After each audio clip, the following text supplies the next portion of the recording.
Welcome back to ECW CyberSlam, and we begin episode number 26 with a look back at last week's episode, specifically Rhino's Rampage. Despite not appearing in the ring, Rhino was responsible for both the television and world champion being taken out, RVD and CM Punk being found out cold during the course of the night. Rhino also spoke to the ECW fans, making his intentions clear. He claimed that he has returned to take what belongs to him. Out of that, the commentators begin to hype up the show, but are cut off by Steve Corino. He is flanked by C.W. Anderson and Stevie Richards and takes a seat at the commentary table. After throwing insults at Taz and Joey Styles, he makes it clear that he is here to commentate the opening match as his new member of the Extreme Horsemen, Paul Burchill, makes his in-ring debut.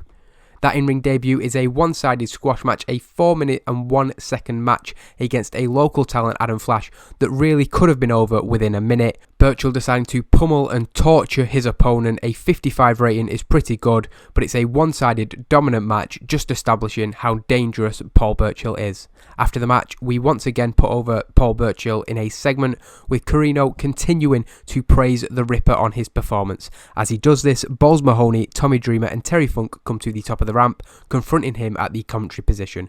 Quickly, C.W. Anderson and Stevie Richards end up brawling with the three men, Corino throwing off his headset to join in with the big brawl. While this is ongoing, Paul Burchill leaves the ring and joins in, and is of course the difference maker, giving the numbers advantage to the Extreme Horsemen. Tommy Dreamer and Balls Mahoney quickly dispersed of, the group then focus on Terry Funk. Burchill throwing him off the stage with a full Nelson slam that sends him crashing right down to the ground. Funk lands badly and has to be helped out of the arena. Once again, the Extreme Horsemen stand tall before they head to the back, so it's not a particularly good rated segment, but again, Paul Burchill comes out of it looking good, and he stands tall with his new stablemates. We then go into a promo from Raven, and this is why we've brought him in. A C-rated promo is really good. The more we build him up, he's just going to get even better, doing a masterful job of improvising. Raven is shown in a dark corner of the building, speaking for the first time since his return to ECW. He says that he knows that Tommy is pretty banged up right now, but when he watches this back, he needs him to listen. Raven says that he knew what was going down at Heatwave, and he couldn't sit at home and watch it happen like that. So Raven did what he had to do, and that was stop Paul Heyman from ending Tommy Dreamer's career. Raven says that he doesn't like helping Tommy just as much as Tommy doesn't like being helped by Raven, but if Tommy wants to talk, then they can do it next week in the ring. So a really good first segment for Raven there. His debut didn't go down so well, if I remember correctly, at the pay-per-view, but these promos are going to be his bread and butter as a member of the roster. We then go into a not so good segment. Jade is seen on location at the hospital where Angel Williams has been since last week. Angel is seen in a hospital bed, wires and tubes coming out of her body after she was chokeslammed by Kevin Furtick on last week's episode. Jade then speaks to Elijah Burke, asking for his thoughts and feelings. A furious, fired up Elijah Burke cuts a promo, promising to get his revenge on Kevin Furtick, saying that when he sees him next, he's going to beat the hell out of him. Burke says that he isn't going to stop until Furtick himself is hospitalised, the difference being that while Angel is going to make a full recovery, he can't promise the same for Kevin Furtick. We then go into the second match of the night. It's another one-sided squash match and another pretty bad match. Sonny Siak and Xavier, I just felt they needed a win, and they beat up Chris Cage and Ray Gordy, former members of Elijah's entourage. He's not really doing that gimmick anymore, so they're just jobbers now. A good performance from Xavier. Sonny Siak, again, pretty poor. The two jobbers doing as we expected from him. After the match, Homicide and the Havana Pitbulls join Sonny Siak and Xavier in the ring, Homicide taking a microphone.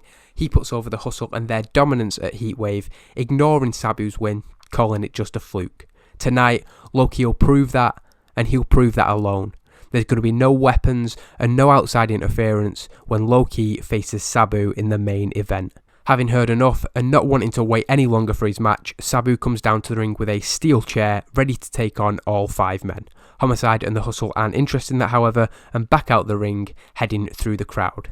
Homicide says that they don't need to fight Sabu because Loki is going to get the job done tonight. But he does have a bit of advice for Sabu, telling him that he better put that steel chair down, because if he uses it in the main event, he's going to be disqualified. Homicide, another person who insists on improvising, doing badly, a 41D rating, not very good, but it does lead us quickly. It keeps the momentum going into the main event.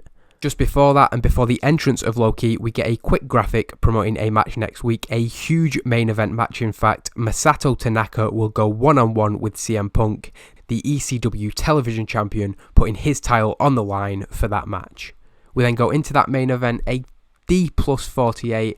A decent match is all we get for the description. I'm really disappointed with that. Perhaps the booking didn't help it. A 60 from Low-Ki, down from last week. Sabu with a 51.